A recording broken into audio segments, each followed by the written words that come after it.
Estimados alumnos, Bienvenidos. En esta sesión vamos a construir un marco clínico para entender las dermatosis bacterianas.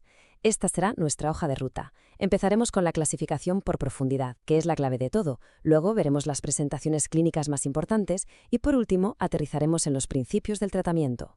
Muy bien, vamos al lío. La clave para entender las piodermitis, para diagnosticarlas y tratarlas bien, es una sola cosa: la profundidad. Hay que pensar en el diagnóstico dermatológico como si fuera un ejercicio de pura anatomía clínica. O sea, que lo que hacemos es ordenar estas infecciones según la capa de tejido a la que afectan. Empezamos por las más superficiales, las que se quedan en la epidermis, y vamos bajando hasta las más profundas y peligrosas, las que llegan a la fascia. Y, por supuesto, sin olvidarnos de las que afectan a estructuras como los folículos pilosos. venga, vamos a lo práctico. Ahora vamos a ver las infecciones más frecuentes, las que nos encontraremos en el día a día, empezando por las que afectan a la epidermis y a la dermis. El impétigo, seguro que os suena a todos, es la infección de la piel por excelencia en niños. Tiene dos caras. La más habitual, un 80% de los casos, es la no ampollosa, con esas costras que parecen de miel, las famosas costras melicéricas. Y luego tenemos la otra forma, el impétigo ampolloso, que es el que veis en la imagen de la derecha. Y aquí viene lo fascinante, el mecanismo molecular. La toxina del estafilococo funciona, para que nos entendamos, como una especie de tijera biológica. Corta una proteína que es como el pegamento entre las células de la epidermis, la desmogleína 1. El resultado, las células se separan, se sueltan y ¡pum!, se forma esa ampolla flácida tan característica. ¿Y qué pasa si la infección no se queda en la superficie y profundiza? Pues que si una lesión de impétigo atraviesa la epidermis y llega a la dermis, se convierte en un éctima. Ya no es una simple costra, es una úlcera. Y a diferencia del impétigo, el éctima siempre va a dejar cicatriz.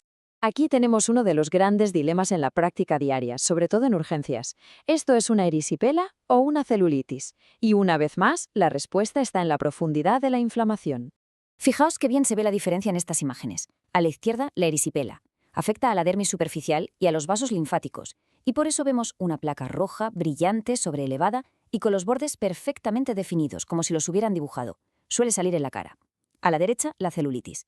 Esta va más hondo, hasta el tejido subcutáneo, y por eso el edema es más difuso. Los bordes están mal definidos, se pierde. En resumen, y para que quede grabado a fuego, erisipela es superficial, con bordes nítidos, como una muralla.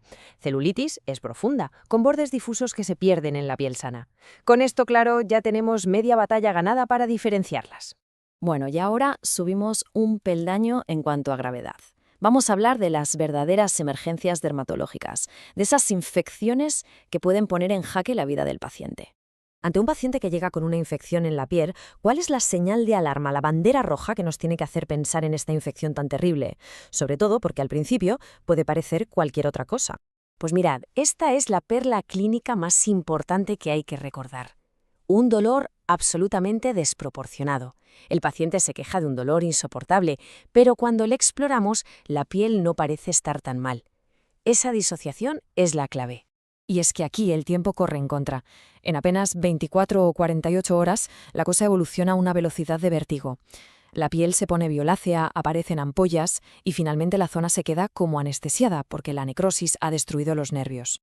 Pero ojo, porque las bacterias no solo hacen daño invadiendo directamente el tejido. A veces sueltan unas toxinas potentísimas que actúan como superantígenos, provocando una respuesta inmunitaria brutal en todo el cuerpo.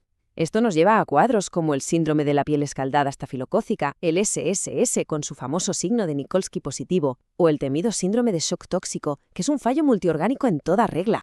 Vale, hemos hablado mucho de estafilococos y estreptococos, que son los protagonistas habituales, los más comunes. Pero no están solos en este mundillo. Hay otros patógenos que también causan infecciones cutáneas muy características. Por ejemplo, pensemos en Pseudomonas. Puede dar desde una infección en la uña con un tono verdoso muy típico a la famosa foliculitis del jacuzzi, o algo mucho más grave en pacientes inmunodeprimidos, el ectima gangrenoso. Y por otro lado, tenemos las corinebacterias. Son las responsables del eritrasma en los pliegues, que tiene un truco diagnóstico genial. Brilla con un color rojo coral bajo la luz de Wood. O de la queratólisis punctata, que deja esos hoyuelos tan curiosos en las plantas de los pies. Muy bien, ya hemos visto la clasificación, los cuadros clínicos, los bichos raros. Ahora vamos a lo más importante. ¿Qué hacemos con todo esto? Vamos a montar nuestro plan de acción, los pilares del tratamiento. El enfoque del tratamiento se basa en 4 pilares, 4 pasos fundamentales. Primero, Lo de siempre, diagnosticar la profundidad para decidir si vale con algo tópico o necesitamos tratamiento sistémico. Segundo, un buen manejo local. Tercero, elegir bien el antibiótico sistémico. Y cuarto, actuar a toda velocidad en las emergencias. Y este segundo pilar de verdad es fundamental. Lo pongo en mayúsculas porque es así de importante. Hay que descostrar. Si tenemos un impétigo con esas costras tan gruesas y le ponemos una pomada antibiótica encima sin más, no hacemos nada. El fármaco no llega a la base de la infección. Hay que quitar la costra primero. Cuando la infección ya es más profunda, como en una celulitis o un ectima, necesitamos artillería sistémica. La primera línea suelen ser betalactámicos como la cloxacilina.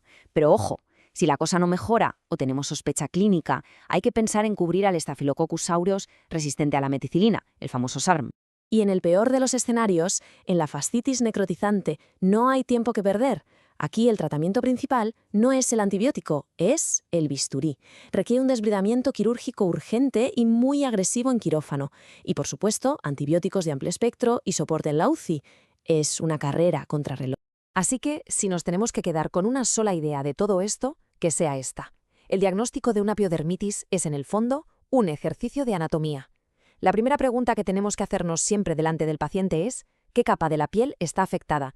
La respuesta nos dará la clave de todo lo que viene después. Recordadlo siempre. Esa es la pregunta del millón. ¿Dónde está el problema? ¿Qué capa está afectada? A partir de ahí, todo es más fácil. Espero que esta explicación os haya sido de gran utilidad. Muchas gracias por vuestra atención.